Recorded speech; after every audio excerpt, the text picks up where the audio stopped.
Merci, Madame la Présidente. Moi, je vais être très bref. Je voudrais vous livrer une réflexion qui est tirée d'une expérience récente concernant apprentissage, lycée professionnel, évolution des métiers.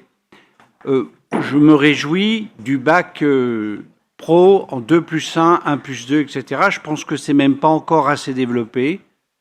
Je pense que les équipes éducatives dans les lycées professionnels s'y mettent, et si elles ne font pas plus d'efforts, elles risquent de le payer cher, et nous, par voie de conséquence, de fermer des formations dans les lycées professionnels, voire fermer certains lycées professionnels.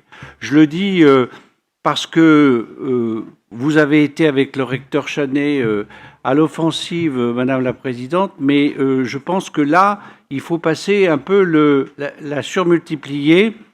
Alors, mais je voudrais insister sur un autre point. Je me suis rendu au forum des métiers à Vesoul, qui était organisé par la Chambre de commerce, et il y avait là des entreprises, des formateurs, des OPCO, etc., etc.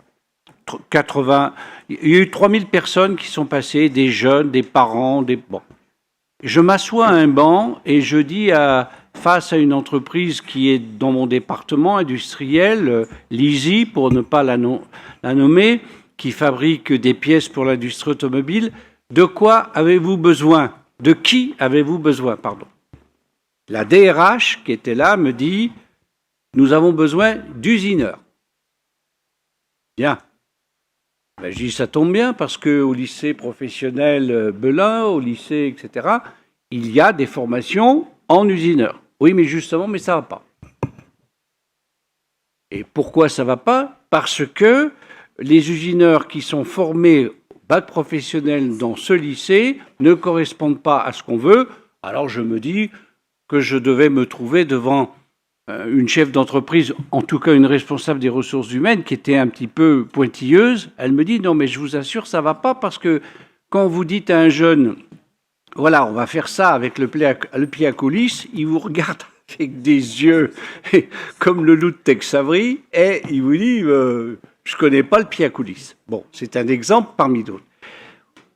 Au-delà de cet exemple, je crois que ce que nous devrions faire, ce sur quoi nous devons insister pour à la fois monter en compétences, répondre aux besoins de formation des jeunes et faire évoluer les formations et répondre notamment aux métiers qui embauchent, c'est de mettre en adéquation les référentiels de l'éducation nationale et ceux dont on a besoin aujourd'hui dans le monde de l'entreprise et notamment dans le monde industriel. Loin de moi la pensée qu'il faut mettre les formations à la remorque de métiers de l'immédiat. Mais quand même, plus je siège dans les conseils d'administration, plus je rencontre des chefs d'entreprise, plus je rencontre des gens sur le terrain, plus j'entends ce qui se passe. Et Muriel Collet vient de rappeler un certain nombre d'éléments tout à l'heure. Je me dis qu'on met tous beaucoup d'efforts et beaucoup de financement et qu'à un moment donné, il faut qu'on se parle, comme on dit dans d'autres milieux. Et pour qu'on se parle intelligemment, je pense qu'on a un échelon que l'on devrait monter, c'est est-ce que les formations qui sont dispensées sont les bonnes, sont adaptées, vers quoi on s'oriente? Je pourrais citer d'autres exemples dans la construction métallique, etc., etc. Et comment on fait évoluer le dispositif pour renforcer l'appareil de formation, notamment des lycées professionnels.